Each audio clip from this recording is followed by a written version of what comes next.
Hello, you're very welcome to the 9th episode of the My Generation Gap podcast, where we have me, Stuart Vincent Moore, a 50-year-old member of Generation X, talking with my niece, Harriet Pilkington, an 18-year-old member of Generation Z. Gen Z. Gen Z. And we're going to be, well, what we normally do is talk stuff and nonsense for about 20 minutes, and then we actually get down to talking about what we're here to talk about, which this week is the FNAF movie. Yeah, Five Nights at Freddies. And I think this might be the one that polarizes our generation more than the others. Do you think? I think so. It seems to be a bit, but we'll see. Okay, we'll see. But anyway, how's your week been? It's been good. I'm back at work now, which is it's nice Back at to work be full back. time? Yeah, full. Well, maybe not full time, but yeah, I am back at work. But no, it is nice to be back. It's nice to see everybody again, do everybody's hair. It was nerve-wracking at first being back because hairdressing, somebody's putting their trust in, like with their hair. Do you know what I mean? It is quite a daunting thing when you first go back into it. But I'm used to it again now. The only issue I've had this week is that I've started telling all of my clients, including my boyfriend's mum, that their curls are called Tuffles. Tuffles? Tuffles. And the reason behind that is my boss, in the fact that I curled somebody's hair and she went, "Oh, they're Tuffles, they are." And I went, "Oh, right." So I'm telling everybody that it's like a slight kink in the hair. It's not quite a full curl. Right. And I've been telling everybody that they're called Tuffles, and they're not. So Well, what are they called? I don't know. We don't know the word for it, so Tuffles now is the word for them. All right, and what actually is a tuffle? It's nothing, it's just a made-up word. Yeah, it's just a made-up word that my boss made up, and I blindly believed her, and have told all my clients, in all my professional wisdom, that they're called Tuffles when they're not. Sounds like the Tufty Club. What's that? The Tufty Club? Yeah, what's that? Well, when you were young, in the 70s and 80s, you were a member of the Tufty Club, and it was a club Right. that promoted road safety. How do you remember that? Well, Tufty Club, because you had to go in the Tufty Club, and the Tufty Club, Tufty was like... You've said Tufty way too much in the last 20 seconds. Oh no, it's gone weird. Said it too many times. Yeah. Tufty was a little squirrel in a family of squirrels, and he was playing football with his What? mate. I thought you just said it was road safety. Yeah, and Tufty was playing with his football with his red, and it went out into the road, and he was going to run out into the road, and a policeman stopped him. He went, "Tufty, don't run out into the road. Get your ball." But was that it? Is that the whole road safety Tufty Club? Pretty much. Well, that's all I remember about Yeah. it. Yeah. I mean, I remember we have like bikeability, and the kids have been out on our street doing bikeability, which is odd because you remember doing it when you're young. But What bikeability? What's that? You have to build a bike. No, you have to learn how to like ride a bike, road safety, like ride a bike on a road basically. But I was sat at the Hang top on, of my what? stairs. Like your cycling proficiency? Yeah, Why do they call it bikeability? I don't know. Ask the bikeability people. So they've changed it from cycling proficiency to bikeability. Yeah. I was sat at the top of the stairs, which I don't know why I do that. Do you sit at the top of your stairs sometimes? Sit at the top of stairs and do what? I just go on my phone or whatever. At the top of the Dunno. stairs? Yeah, like if I'm like mid-task and I just run out of steam and I want to go on my phone for 2 minutes, I just sit at the top of the stairs. No. Maybe that's a me thing or maybe that's a generational thing, I'm not sure. Why does everybody in your Generation Z sit at the top of the stairs? I don't know, maybe they do.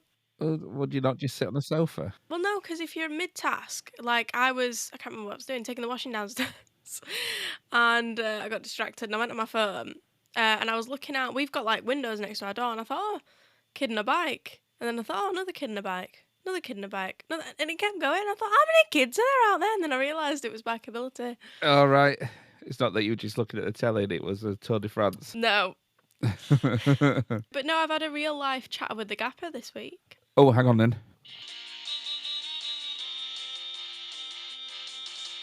Chatter with the Gappers. Chatter with the Gappers. Chatter with the Gappers. Chatter with the Gappers. So a real life chatter with a real life Gapper. A real life chatter with a real life Gapper. Oh. So I was with, she's actually my auntie Wendy. She's not my actual auntie, but she's my very close friend of my mum. Okay. And my auntie I know Wendy Wendy. is you know Wendy, is a frequent listener of the My Generations podcast. She's a loyal gapper. Oh, well, that's nice. It is really nice. But she did have a complaint. Uh-oh. Well, it can't be about Buffy because we haven't released that yet.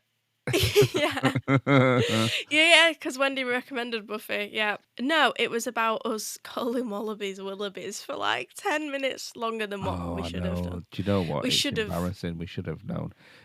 When I listen back to it, it's my fault entirely. I started it off, and then I think there's even one point where you do say wallaby and then correct yourself to Willoughby because I've been saying Willoughby for 10 minutes. It shows how easily influenced I am, doesn't it?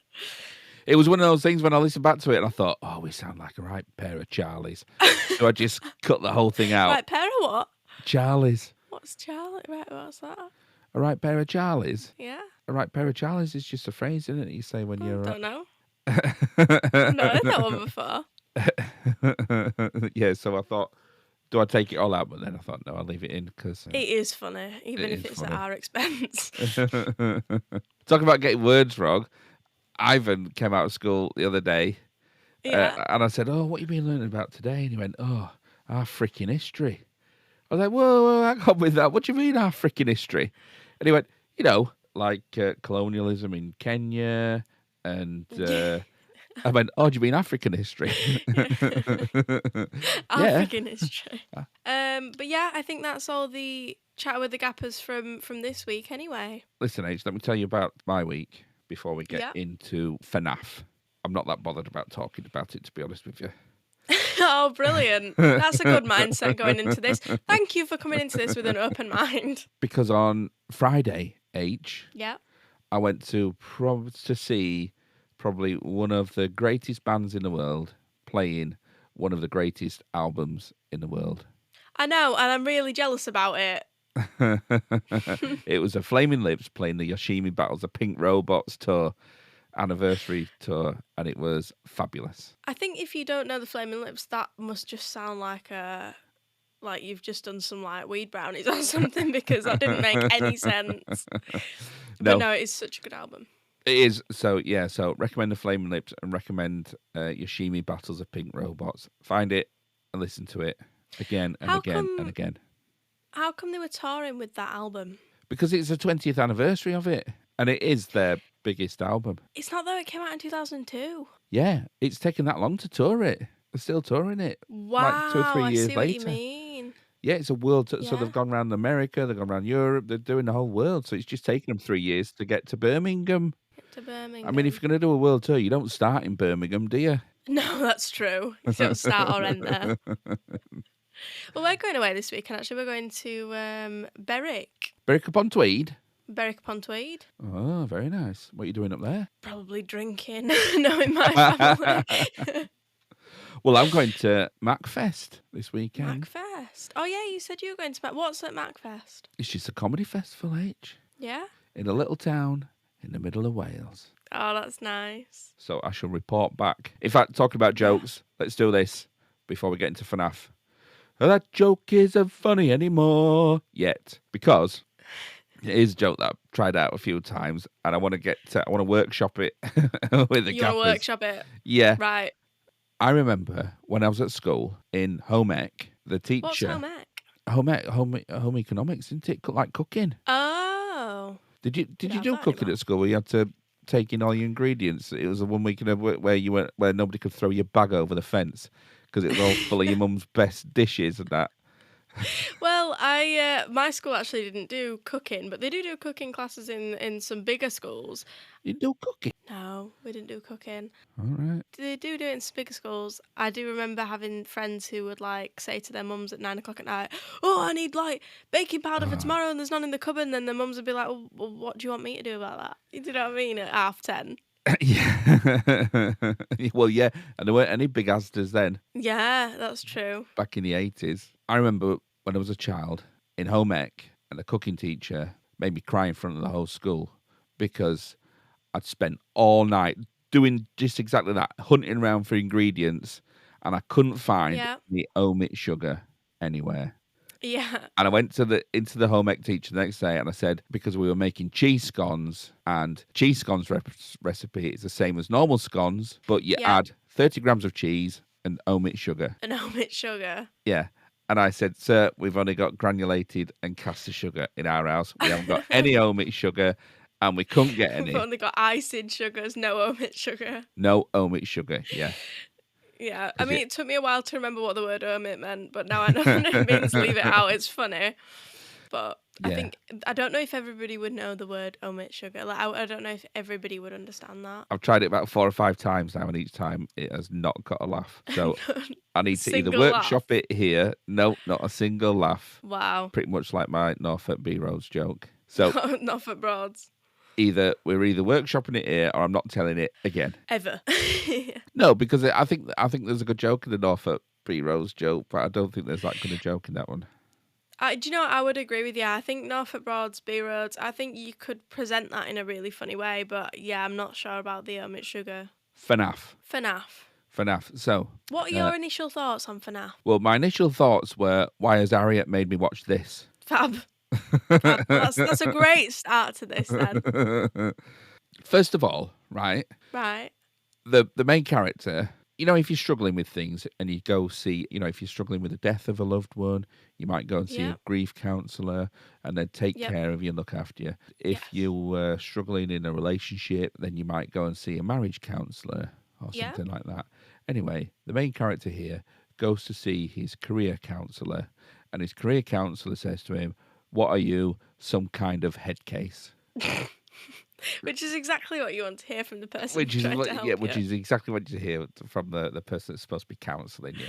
Anyway. Yeah. So the main character is struggling because he is suffering from some PTSD after the kidnap of his brother. Yep. When they were both children, and he's struggling to look after his little sister. Yep. Because he's in his early 20s, and his little sister, what is she, like 9 years old? Yeah, I would say around there. And he's got an aunt who wants to take her on and take her away from him, and he ends up being forced to take a job by his career counsellor, who, and here's another thing, if you're offered a job by Matthew Lillard, don't take it. Because he's always a baddie. He's always a baddie. There's not a single film that Matthew Lillard is in that you think is... Well, I disagree with you there. Scooby-Doo. Yeah. The only member of the Mystery Inc. that takes drugs. Scooby-Doo. Scrappy-Doo. Guarantee you they're both on drugs. No, because there's a bit in the film, isn't there, where they go and find him in the van. But when they all fall out, and then Scooby and Shaggy just smoking loads of weed in the van. Although they call it something else, don't they? But it's most definitely they call it toast or Scooby snacks, yeah. But it's not. It's most definitely something illegal. Okay, well maybe that's illegal behaviour. Yeah, I'll give you that one. Having said that, I do like Scooby-Doo. You gotta love Scooby-Doo. But yeah, I mean, you've got Scream, you've got FNAF now, you've got all the other films. All the other films, yeah. Matthew Lillard's in. Well, he's never a good guy anyway, is he? No. So don't take that job, yeah. Or don't do anything. If he says, "Go put that over there, go deliver this, go put this in there, go do this job," don't do it. Just don't do it. Just walk away.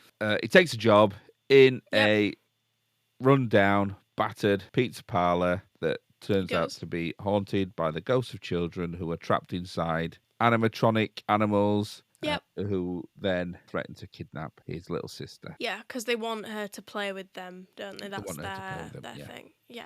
And then, just to throw in the mix, he is helped by a local police officer. Who was never doing any police work. Who I'm convinced that she's a ghost. I said this to Harley when watching it. I said, nobody's spoken to her. And I know she's been stabbed or whatever else, but I think she's already dead. Yeah, she's already dead. Because, one, nobody else speaks to her apart from the main character and his daughter and all the dead children. His sister. What did I say? Daughter. Apart from the main character and his little sister and all the ghost children. And then also at the end of the film with the main what baddie about- who turns out to be her own dad. Yeah, but what about him stabbing her? Why did he stab her if she's already dead? Well, why does anything happen in this film? It's Valid. nonsense. Yeah. I have to admit, the law is very different to the film. I'll tell you what, if I was in charge of the law, I'd make it illegal to watch this. Wow. Anyway, another reason that she's a ghost is because I don't think the local police department could afford to take her on, because all she does is just hang around at that pizza all Just night on hang a around night at the shift. She's always on a night shift, and she's never doing any work apart from just mucking about around the pizzeria. Mucking about. And she knows everything about that pizzeria. There's no way that she was only there on them nights. She's totally been hanging out there all the time. She's been hanging around, lecking with all the ghosts. All the Lecking ghost with all the children. ghosts. Yeah. So yeah, what do you think? Well, what do you think? I think. I don't want to talk about it. I wasn't impressed. I have to admit, I like the FNAF lore and everything else. I do have to admit the movie was a bit mid. Meh. A bit meh. I mean, it was entertaining enough to watch. Would I watch it again? Probably not. Would I watch number 2? Probably. Because it's something that my generation's grown up with. I'll tell you, the one good thing in that film was his auntie's lawyer. Yeah. It was hilarious because they kept on having meetings with him, and then his auntie kept on saying things like, well, I've been I can't remember, like, I've been tapping your phone and I've been doing this, and the lawyer says, I shouldn't be hearing things like this. I think I better go. And she went, no, you sit down there. And He just like really submissive, isn't he? Yeah, the faces he pulls, he's like, oh, as your legal representative, I shouldn't be hearing any of these things. Yeah. You sit down. Yeah, because she keeps doing illegal things, doesn't she? So the film itself, you've obviously got William Afton, who's killed these 5 children. They then want to play with this girl forever, so they're trying to kill her, basically, and put her in an animatronic. That's the general... Why do you look so confused? You've watched the film. No, I'm not confused. I think I might be bored. Wow. You think you might be bored. Yeah. And I had to watch Knight Rider. It just... Oh. Yeah, I went there. Well, listen, talk about Knight Rider. We had, and chatting with the Gappers, we had a suggestion, didn't we, to look at A-Team. Yep, A-Team. Anthony Dillon. Yes, that'll be our next Gen X. Yeah, so thank you, Dylan, for requesting that. I'm really looking forward to that. So we're going to be watching A-Team next. That is going to be brilliant, H. Is that a guarantee? Or... It's about as close to a guarantee of satisfaction that you can get. Are we talking Sherlock Holmes brilliant, or are we talking Buffy brilliant? Because they're two different... Two different brilliants, but both brilliant. I'm not sure about that. No, we're talking Knight Rider brilliant. Right, we're talking Knight Rider brilliant, okay. Yeah. Anyway, so with FNAF, I get there's all this lore behind it, but maybe if you're not familiar with that lore, it's you're a just film... not bothered. You're just not bothered about it. I get that. I think... You know, but then even then, I went to see the Minecraft movie last week, and that was loads of fun. That was brilliant. And I don't know any of the lore behind Minecraft, but I really enjoyed that film.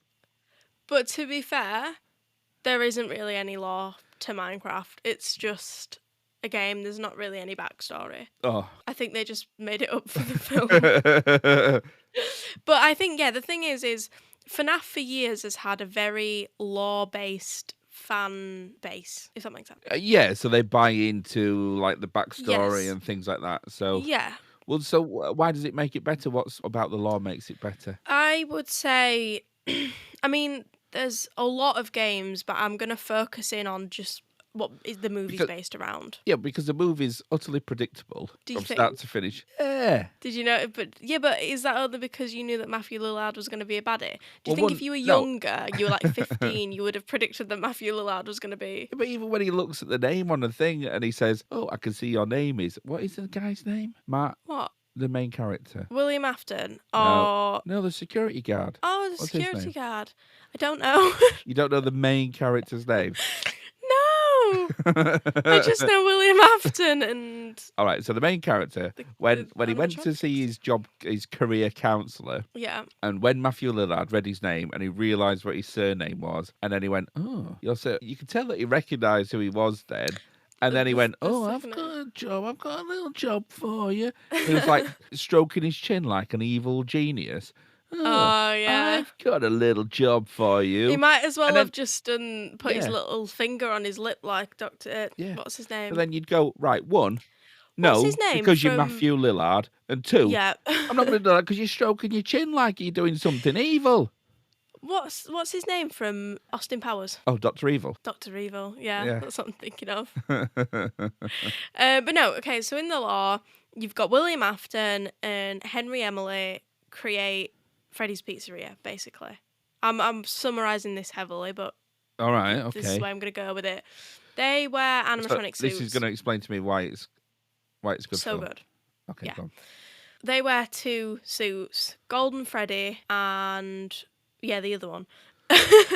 So William, So Henry, and Emily wear no, a golden suit. William Afton and Henry Emily, they're two different people. Okay. Okay, so one wears the Golden Freddy suit and one wears the other suit. So there's just a golden Freddy suit and another suit. And another suit. What's the other suit? Anyway, I can't remember. So All right. you've got these two suits together, which are spring lock suits, so you can wear them, but they're also like animatronics, so you can What's sit them on a spring lock? stage. A spring lock suit is like a suit that you get into and you can move around in it for animatronics. So just a suit? Yeah. What, like a But it's- onesie? What? No, it's a spring lock suit. It's solid. Yeah, so why does it have to have a spring lock? You don't have spring locks in like suits of armour. What? It'd just be like wearing a cardboard box, wouldn't it? Well, yeah, isn't that what wearing a suit is? Well, no, because these give they give effects. They move. They All right, okay. Go on then. Spring lock suit. spring lock suit, Yeah. or they can be on the stage and move about, whatever else. William Afton has 3 children: Right. a young son, an older son, and a daughter. A young son, an older son, and a daughter. So the daughter's in the middle. I don't know. So that's Vanessa, right? The police lady. The police Yes, in the officer. film, that's Vanessa, yeah. Right. But so- I'm talking about the law. Right, okay. Because in the law, Vanessa dies. Oh, right. Yeah, so she's dead in the film. So she's a ghost. Well, we don't know. Well, the thing is, let me get to that. Because Vanessa is in a puppet that's not possessed in the film, so I don't think she's puppet? already dead. A puppet. Okay. Well, no, an animatronic, not a All puppet. right, I don't okay. know why I called it a puppet. So you've got the 3 children. The youngest boy is scared of the animatronics. William doesn't know this, so he books his youngest son in Hang for... on. He doesn't know that his young child is scared of them. They're the most I know. terrifying things ever. I know, if you worked in a place like that, you'd be knowing. Yeah, that you'd be, something's yeah, traumatized. Yeah. But the oldest son decided it'd be really funny to hold the youngest son up and tell him to kiss the animatronic, and then he like put his head jokingly inside the animatronic's head, and as he cried, crushed the youngest son's skull and killed him. Right. Okay, so that's why William Afton becomes the big baddie. That's his origin story. Well, hang on. What, William Afton becomes a big baddie because he killed his son? Because one of his sons kills his other son? Yeah. All right, okay. Okay. Yep. So then that boy possesses Golden Freddy, Golden Freddy, right. which William Afton wears. No, Henry Emily wears. So Henry No. Emily... What? I don't know which one of them wears it. So Golden Freddy's the... Golden Freddy's the original kill. Right. If you get what I mean. And he possesses that animatronic. Okay. Golden Freddy. Then William starts noticing things in the animatronic like his son, and he goes, "Oh, has my son possessed that?" Which obviously your mind would definitely go to that. Yeah. So then he starts killing children to see if they'll possess the animatronics. So he kills the 4 children. There's probably better ways of doing that. Yeah, probably. I don't know. I don't even think there is a better way of doing that. I think you just don't do it. Yeah, well, yeah. Yeah. But yeah, so he kills these 4 children, stuffs them in these animatronics, which is Freddy, Bonnie, Chica, Foxy, which are the 4 in the film. Well, Golden Freddy's also in the film, but he's towards the Hang end. on, When he... they got kids called what? No, they're not the kids' names, they're the animatronics' names. Oh, right, okay. Foxy, Bonnie, Chica, Freddy. Foxy, Bonnie, Chica, Freddy, and Golden Freddy. And Golden Freddy, which was one of the originals. Which, Right. Yeah.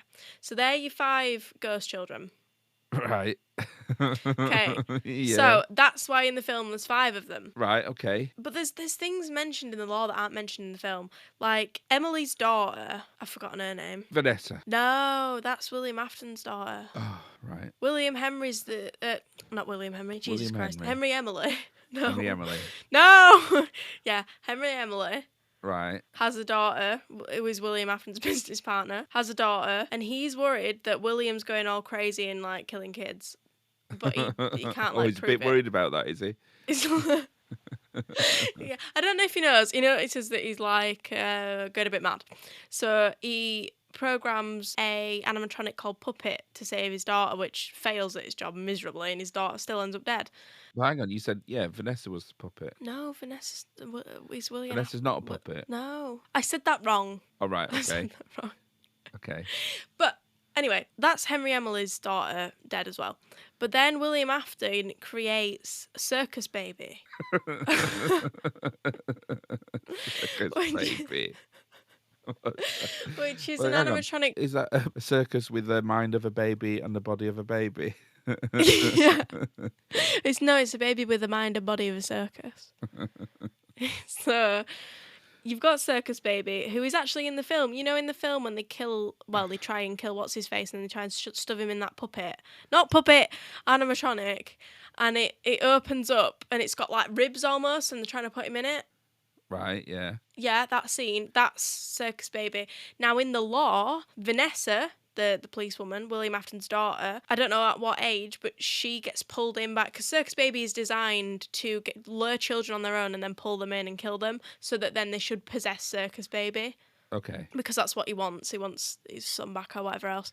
So in the law, Vanessa's dead because she actually falls victim to Circus Baby. So not only is he trying to get back one of his children, he's then gone and killed one of the other ones by accident, which is terrible luck. That's a bit of the law. And because it was a video game, people really focused in on the little details and the little snippets of videos and things. So when it actually came out as a movie and it displayed it all in front of you at high quality, that's why it's such a big thing. High quality. Shut up. I mean like media, as in like HD. It's not something that a 14-year-old has made in their bedroom on their laptop. Okay, I get I get there's a whole backstory behind it, and people are like geek out to it, which people do to Star Wars and things like that, and I get that. Yeah, but I'm trying as a film, as a standalone film on its own, it was formulaic, predictable. Fine. It wasn't. Yeah, I would. You know what? I will take that. I will take that. It's a Gen X win because it is a predictable film. It's not an amazing film. But it did satisfy my generation for the basis of the law and the fact that they've put it together. You know what I mean? CGI, things like that. Right. Let's move on. Anyway, it's time for this. It's Burger Stews, Burger Review. It's Burger Stews, Burger Review. It's Burger Stews, Burger Review. It's Burger Stews, Burger Review. Eating a burger, then he marks it out of 5. He's eaten a burger and he's marking it out of 5. This week, it's I've been to Wendy's. You've been to Wendy's. Do you know I've never been to Wendy's? Oh, right. Wendy's, Baconator. Baconator? Baconator, yeah. That sounds fab. Wendy's. Well, you'd think so, wouldn't you? Yeah, Baconator sounds potential cheese, barbecue sauce, brioche bun. Yeah, it had all those things. Listen to this, H. Wendy's, Baconator, 2.5. Not brill then, why? Boring. Really? Yeah, the bacon wasn't that good. The cheese wasn't that good. It was Did just... it have like lettuce and stuff on it? Nope. Bit of... Nope. No pickles, that no would have lettuce, helped. no salad, all that. It was just heavy and dull to the point that I actually ate that and then I thought, oh, I don't even feel like I've eaten anything. So what I had then, I got a junior cheeseburger. A junior cheeseburger. Yeah, and that was 3. Yeah. Yeah, it was loads better. It was only tiny, but it was loads What was better. in it though? It had lettuce, tomato, bit of onion, burger, cheese, and the bun was really soft. It was really nice. It was just really nice. Just a really good mix of stuff in it, yeah. Well, then there we go. Maybe we need to order more things from from the child's menu. Yeah, well, yeah. Yeah. Fab. Are you ready? Yes, I'm ready. Test. Woo, woo, woo. Test. Woo, woo, woo. Question 1. Who is the main baddie that murdered all the children? William Afton. William Afton. Yep. 2. Who played William Afton? Matthew Lillard. Matthew Lillard, the baddie. I am on a roll. Question 3. What was the name of his daughter? Vanessa. Vanessa, his ghost daughter. Didn't think I'd remember that one, did you? We've only mentioned it like 8 times. Yeah, but I still forget it. You know what I'm like. What was the restaurant called? Freddy Fazbear's Pizzeria. H, you're 4 for 5. You might get your 50p in a drink. Oh. What snack did I eat whilst watching FNAF? Right. I'll give you a clue. Guessing mode. I know. I can Go on, give give me you a clue. Give me a clue. It was out the freezer. Out of the freezer. Yeah. Ice cream. No. Tunnocks tea cakes. Why were your tea cakes in the freezer? Oh, because it tastes better when they're in the freezer. What? Well, where'd you put your Tunnocks tea cakes? Well, not in the freezer. Well, here's a tip for you. Put your Tunnocks tea cakes in the freezer. No. What? And do you eat them frozen? Yeah, straight out the freezer. You don't. What? No. Yeah. No, you put them in the toaster. What? No, surely you put can't them in the put a toaster. Tunnocks tea cake in the fridge. Hang on, do you know what a Tunnocks tea cake is? Is it not just a tea cake? Is it not? To me, a tea cake is like bread with raisins in. Oh no, that's a currant tea cake, isn't it? Right. A tea cake is just a bread roll. Okay. So what's a Tunnocks tea cake? Those little chocolate marshmallow and biscuit things that, you know, it's marshmallow on a little round biscuit. Like a wagon wheel. No, but it's like a tea cake. It's round, isn't it? It's like a... But like with the same stuff that's in a wagon wheel. Yeah, marshmallow, chocolate. And a jam. biscuit. These ones don't have jam in it. I think I know what you mean now. They're like, but frozen. Why would you freeze marshmallow? Because they're dead nice. Well, I was thinking of the wrong thing. What do you think? I'm just thinking of chomping currant on tea frozen cakes. bread. I have actually seen somebody eating frozen bread out. No, not even I'm eating frozen bread. You fail the test. Failed the test. Fail the test again. Well, H, I think we're all done. Apart from, Yeah. what's your telly been? Oh, I have been watching, right, and I watched it, I'll have you know, in one night. Well, I had to watch the last episode in the morning, but You season 5. You season 5? You season 5. What's you? What's you? Yeah, I don't know what that is. Joe Goldberg. I don't know who that is. Penn Badgley. Actually, that sounds like a hobby. No, Penn Badgley. Like Yeah, Joe you Goldberg. can say it as many Penn times as Badgley. you want. I still don't know what it is. That's so bad. You need to watch You. You? What is it, like a letter U? Like a sheep? Or like a U, like the old Mail on Sunday magazine? No, you like the word YOU. Yeah, that's the None Mail of on us. Sunday magazine.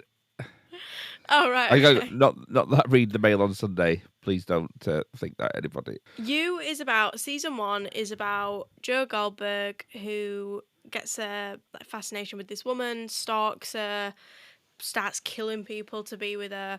But it's just fab. Season 2, he meets a woman. Do you know, I'm not going to spoil it because it's that good. But it's just amazing. And in season 4... Hang on, you said that you'll- about FNAF. You'll know the actress who is a big part of season 3 and 4 who plays Alison from Ghosts. Alison, which one's Alison? She's the main character. Alison and Mike. All right, yeah. Okay. I Yeah. never know the names of anybody in TV shows. No, I'm terrible at it. But I do know Alison's because I like the series Ghosts. Okay, yeah. But yeah, so she's a very big part of season 3 and a massive part of season 4. Oh, I don't want to spoil it because it's just so fantastic, and especially if somebody's listening to this because it's just come out.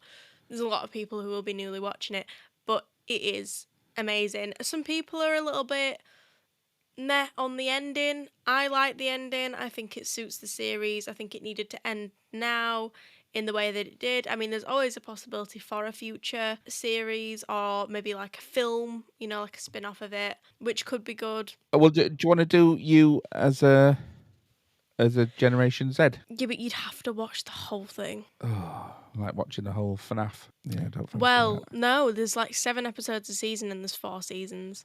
You may get away with just watching one season, but there's 10 episodes in season 4. And like, I watched it came out on Thursday.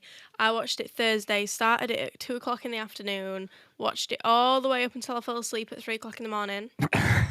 Actually, no, I stopped for tea. That's a lie. Stopped for a bath and for tea. Carried on all the way until 3 o'clock in the morning, which I haven't done in a very long time. And I realised I was like giggling to myself in the dark. And I thought, I need to go to sleep. You know, you get hysterical when you're watching reels on Instagram and they get really funny. Nothing good ever happens at 3 o'clock in the morning. The number of times I've stayed up till 3 o'clock in the morning. Yeah. And it's usually because you're trying to get off with a girl. And you're young, and you stop up till 3 because you want to get off with a girl, and nothing good ever happens. And nothing good ever happens. Either that or you're drunk. Yeah, just go to bed. Just go to sleep at 10 o'clock. Go to sleep. Yeah. At 10 o'clock. Yeah, no, it just got too late for me. I thought I really need to go to sleep now. So, and I was kind of under the illusion. I was like, I'll leave it on and I'll fall asleep. And I thought, no, I'm way too into this. I need to put Modern Family on and fall asleep. And then I watched the last episode in the morning, which, do you know what, was a really good way to watch it? I advise people to watch the first, I think, 9 episodes and then wait like a day or a week and then watch the last episode. Oh, okay. Well, because you can think of all the endings yourself. Yeah, or even if you're really into You, don't watch the last episode. Okay. Well, that... As bizarre as it sounds. That was a bit like Severance. We finished watching Severance this week, and it was really good waiting every week to watch an episode because you sort of had to digest it. Yeah. Think about it and digest it before you go on to the next one. Some series you just don't want to end, and that's what I mean. But I mean, it is worth watching, but maybe just wait that little bit of time because there are some twists in the last episode which you would want to see. You don't want to not watch it, but I don't know. There's something about the second to last episode that is just good. But then the last episode's amazing on its own. All right. Well, I might give it a go. You need to. Okay. Well, I think we are done. There, Rach, apart from, how do people get in touch with us? They can contact us on our email, mygenerationgap@gmail.com, our Instagram, which is mygenerationgap, TikTok, mygenerationgap. TikTok. Contact us directly if you know us. Yeah, come and find me at a gig. I'll either be Terry Stuart Pathick. Vincent Moore or Terry Pathick. Yeah, or come see me in the salon and get some Tuffles, which are real. Yeah, so June the 2nd, Derby Comedy Festival. Right. Come and find me. Fab. Other than that, I think we've done it. I think we are. All right. Night. Love you. Night. Love you.